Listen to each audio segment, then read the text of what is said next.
મહત્વના સમાચાર સામે આવ્યા, જ્યાં લોટસના વિદ્યાર્થીઓને અન્ય સ્કૂલમાં ખસેડવામાં આવશે। બીઆરએમએસ સ્કૂલના વિદ્યાર્થીઓ આવતીકાલે કરશે અભ્યાસ। સ્કૂલનું સીલ ન ખુલે ત્યાં સુધી વિદ્યાર્થીઓ કરશે બીઆરએમએસમાં અભ્યાસ। તો લોન બાકી રકમના કારણે પંજાબ નેશનલ બેંકે શાળાને સીલ કરાઈ હતી। બેંકમાં પૂરેપૂરી રકમ ભરપાઈ કરવાની સંચાલકની ખાતરી લેવાશે। અને હાલ આ સમાચાર, જ્યાં વિદ્યાર્થીઓને બીઆરએમએસ સ્કૂલમાં શિફ્ટ કરવામાં આવ્યા છે।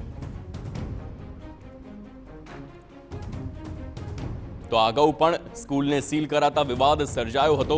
શિક્ષણ વિભાગે પણ શાળાની ઝાટકણી કાઢી હતી અને આદેશ કર્યો હતો કે કોઈ પણ હિસાબે વિદ્યાર્થીઓના ભવિષ્ય સાથે ચેડા ન થવા જોઈએ। સૂચના મળેલી અને તેમના ઘણા સમયથી જે નાણાં જે એમને મિલકત જે એમને ગીરો મૂકેલી હતી અથવા ગેરંટીમાં મૂકી હતી અને તે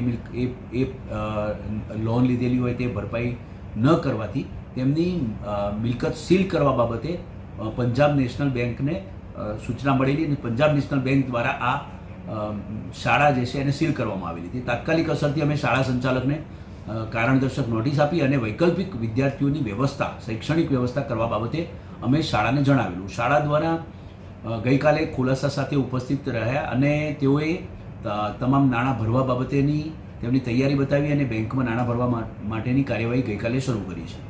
આ કાર્યવાહીમાં થોડા દિવસ પણ થઈ શકે છે અને સીલ ખુલે ત્યાં સુધી વૈકલ્પિક શૈક્ષણિક વ્યવસ્થા કરવી જરૂરી બને છે।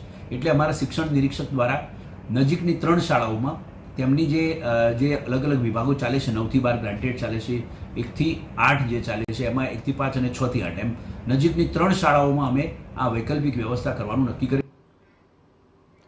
તો વડોદરા